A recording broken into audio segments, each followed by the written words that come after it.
Chungne pur mar majand chai kod kahawa koni dwaro nitiere mar loko moko kuom chike mabiro bero yuto mag jopur. Jood bura go mane otimo limbe Mombasa kituo mar goyo chumba majan midendo ni East African Tea Traders Association. Koni en midhiero ni kwan atamalo maduong' mar majan igole pacho ka endi kitere pinje maoko kae tichak iduoko gi kae gi nengo mani malo bang' bero gi. Gikoni chenro mag bero majan mar chai kod kahawa inyalo tim mana pacho ka endi. Gino magikoni biro bero uchumi ma pacho ka endi kendo medo thuolo mag tich.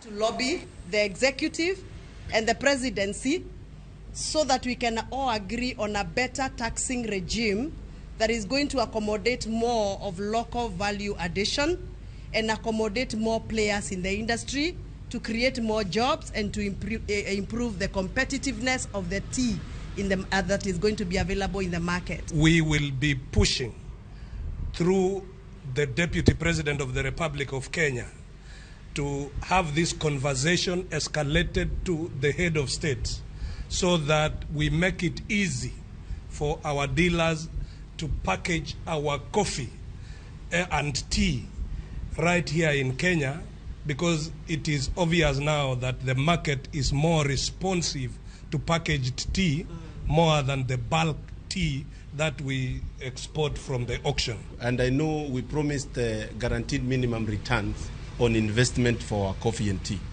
But we need to clarify that we did not want to have a low price as the price set for our crops. No, we want a good price.